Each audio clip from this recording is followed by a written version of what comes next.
Hi everybody, welcome back. This is vocal building part 10, and today I'm going to start with my 2 warm-ups from the professional series of lip rolls and yuh-yuhs. I'm just going to do yuh-yuhs and lip rolls today. If you want to preferably have a separate video for uh-uhs, let me know. And then I'm going to get into a new series where Arceneaux talks about riffs, runs, and control. And I feel like that's a new segment of singing we can learn as well, and just to give something fresh, new. In the meantime, in between my building videos, I'm going to continue to produce various, whether I'm not being repetitive, but various exercises to go along, maybe some that I'll make of my own as well. So I'm just not, I'm completely being original as well. This is just a template to help me along my journey of singing and experience, and again, reviving my skill in a way. So let's get right into it. By the way, subscribe to my page, Motive for Life. You click right here at the end of the video and subscribe for exclusive content. I will say subscribers will be getting more of the warm-ups and the exercises, and then in time, maybe getting backstories of certain things or certain songs that I'll be releasing as well, including with my journey. But these building videos are public to everybody. So here we are, let's go. Lip rolls.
Pause real quick because I noticed that I'm not producing enough air like I should, so I'm just gonna stop this and kind of adjust it real quick.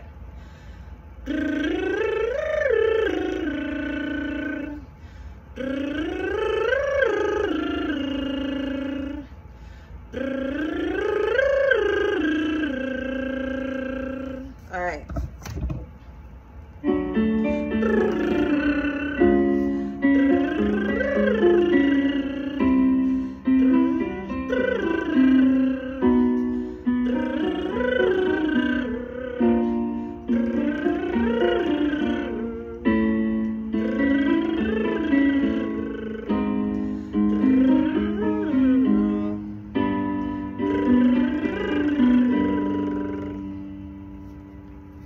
Okay, so a little bit of kinks there with my breathing. I think that I was just not really pressing enough at that time. Usually I've been improving on my lip rolls, but again, it's good to exhibit areas that I'm working on as well as acknowledge them. So this is kind of some self-reflecting you do as you are exercising and listening to what can loosen, what can be more open, what more air needs to be pushed, and gotta work on pushing more air, I guess. So let's go to the next video.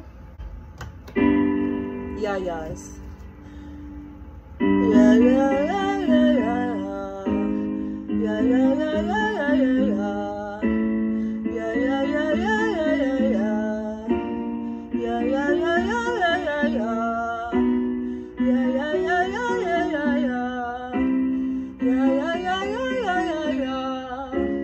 Yeah, yeah, yeah, yeah, yeah, yeah. Yeah, yeah, yeah, yeah, yeah, yeah. Yeah, yeah,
right, so I was dragging a little bit just so I was kind of making sure at certain parts I lagged a bit, but that's because I was making sure space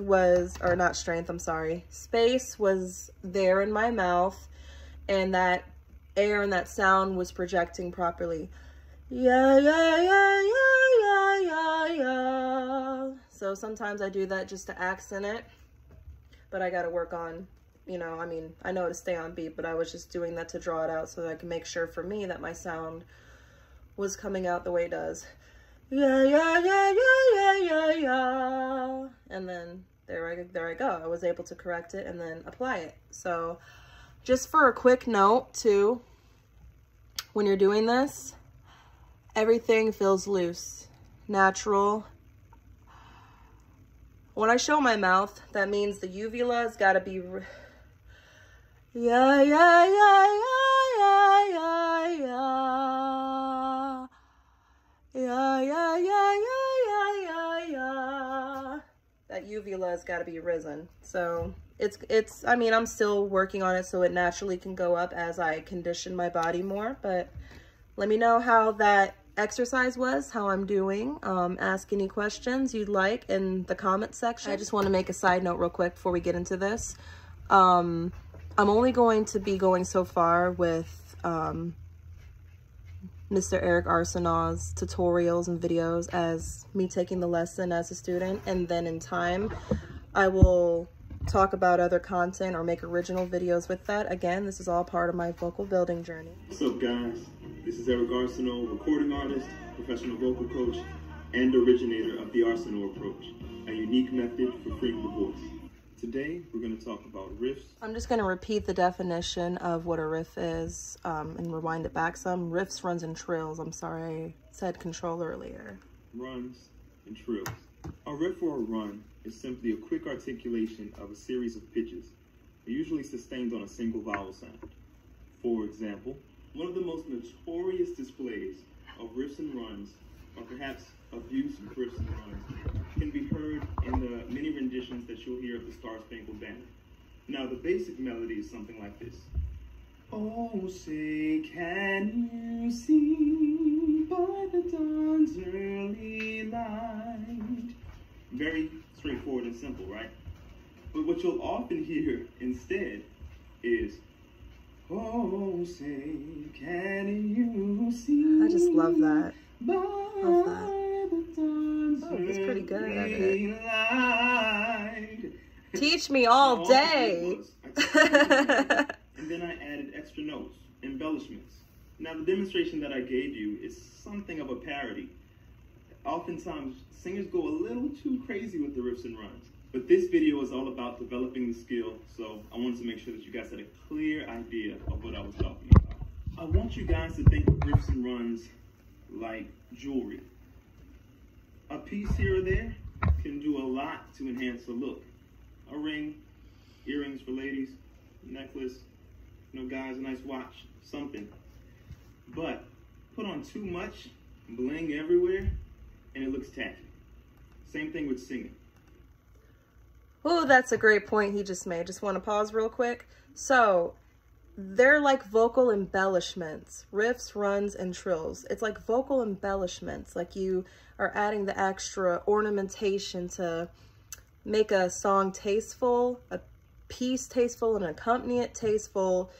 It's one of those flickers that just draws and get the listener intriguing with the vocalist sound, whoever's singing it. And doing too much of it, oh man, you're not going to stick to the core and the deliverance of the piece itself. So less is more, too much is bad. Too much of anything is bad.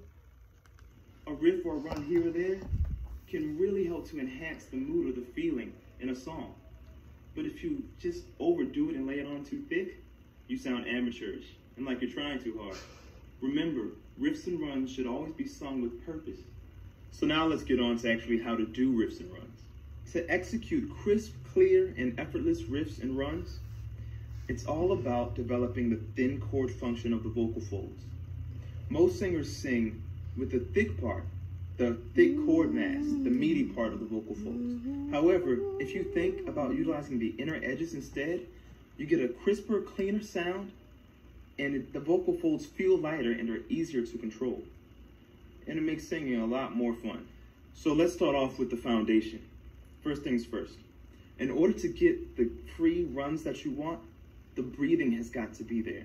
Now, I'm not talking so much about taking breath in this time, but I'm talking instead about how we release the breath. A lot of singers come to me all the time and say, I need to work on my breathing because I run out of air on phrases, or if I take in more breath, I know I can do that riff for that run. But most singers, contrary to popular belief, take in too much air.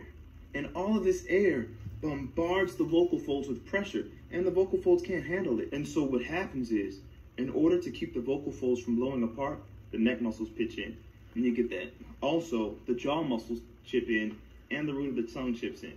All of this extra muscular tension makes the voice feel heavy, and takes away our flexibility and agility.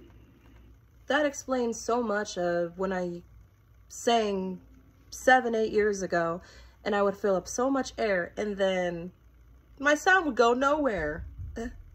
It all makes sense. So do you want to know the difference? Number one, use the clearest tone possible. I'm not saying that you have to always keep it clear. I'm a fan of the Mariah, Brian McKnight styles too. And all that stuff, it's cool. I get it. But when you're first learning, it's much easier if you use a clear tone. A clearer tone will automatically cause your body to release air more slowly. You'll have much better breath control. So for you soft, sultry singers out there, instead of using our sexy voices, instead of the baby, baby, let's focus it just a little bit for now and use baby, baby. Let's use our clearer tones. Trust me, you're gonna find that it works out a lot better. Number two, relax the stomach. Some of you guys have been trained to tighten up your stomach in order to get the notes out. I know this is going to cause some controversy, and I'm probably going to get a lot of crazy comments for this, but tightening the stomach is just plain wrong. Let the stomach go. Release it. That is not supporting the voice. It's scientifically unsound, and it's just not practical. It doesn't work. It causes the throat to instinctively tighten up, and you just plain sound crappy. You just might get a temporary volume boost for a little while by squeezing the abdominal muscles, but your voice will quickly burn out, I assure you. Tightening up the abdominal muscles makes singing so much harder than it has to be. And it robs you of the full beauty of your tone. And also, it robs you of your full flexibility. Now, some of you are saying, I've never had vocal training in my life. I don't know anything about squeezing the abdominal muscles. This means nothing to me. But it still pertains to you as well, because a lot of people unconsciously tighten the abdominal muscles. When they get higher up, or when they try to get louder, they start to flex the stomach muscles. You don't want rock hard abs while singing. Let the stomach go. If you're taking pictures, if you're walking out on the beach, go nuts, flex your stomach. Show off for the ladies, or ladies show off for the men, whatever. For all those who like to suck it in while you're singing, it doesn't exist. You can't. You gotta completely be loose and let it go. That is not a great foundation for singing. You know, you can't really focus on, oh God, how fat my stomach looks, or this and this and this, and it's sad. You know, some people say mean things, but you know what? You can't think about that. You gotta think about your voice. You got that voice. You got that purpose. You gotta be able to know it and own it, you know, and that's one of the hardest things I know a lot of people have getting over. So once you could feel better and not even think about how you look and just sing naturally, the better it will be. You can't have all those thoughts. You just got to think about what you're feeling and letting that sound get out. And that's very important. But when you're singing, relax. So what I'm going to ask is that when we do the vocal exercises that we're about to do in a second, place one hand on your stomach, and when you inhale, you should feel your stomach move just a little bit. Don't overly focus on it. It's nothing serious. Just breathe normally. But as you sing, make sure that your stomach muscles are not locking up. And if you feel them start to lock up, consciously relax them. Make yourself let them go. Say stomach, gradually go in, but don't tense up. So the stomach can move. It can move gradually in, but you don't want it to lock up and tighten. There is a difference. There's a big difference between tightening up and just having it move inward. Understand? So what we're going to do right now is a simple exercise to help you develop agility and freedom in the voice. keeping in mind the 2 points that we talked about just a second ago. First, we're going to go through the scale once, taking it at a slow to moderate tempo so you can get your bearings. Then we're going to speed it up and pick up the pace a little bit for those of you who feel more comfortable or have become advanced, or maybe some of you are already advanced. So either way, whether you're a beginner or whether you're a professional, I still suggest trying both, just to work on enhancing your technique and control. No matter how great we are or how great some of us think we are, it never hurts to brush up on the basics. Major things to remember. 1, go only as high as feels totally comfortable. A lot of you guys insist on pushing, and I know because I work with some of you every day. Don't push up. Even though it's a note you can hit, it doesn't matter. A high strained note is still a strained note. Y'all the know notes that you have to reach and push for are notes that are going to be unreliable. Those are notes that are going to disappear as soon as you're a little tired, as soon as you become sick, or as soon as you just sung for too long. Those are not notes you'll keep. The notes that you attain gradually with freedom, with a relaxed, open throat, those are notes that you will keep. And if there's any confusion about relaxed, open throat, I mean no muscle tension. The same amount of relaxation that you're experiencing right now while just sitting, listening to me, without making any sound, your throat should stay just that relaxed when you're singing. It doesn't have to squeeze, okay?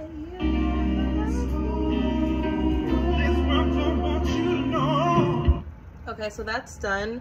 I will have to say that that's why I'm glad I'm doing this new series, because one of the things I struggled with, definitely, I have a clear tone, a clear sound, and a lot of times I've gotten great compliments of how beautiful it is. However, when it comes to embellishments, that is probably one of my weaker spots. I can and I understand riffs, but have I actually strengthened and applied them?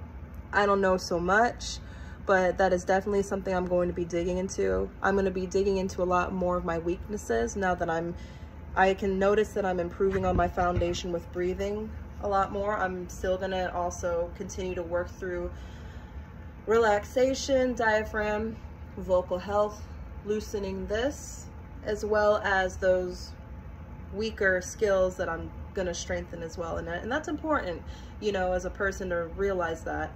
Whatever your weakness is, definitely target that, make that one of the priorities you target. So, well, that wraps it up for today. Don't forget to subscribe to Motive for Life. This concludes the video. Y'all have a great day. Keep those voices up. Stay singing. And till next time.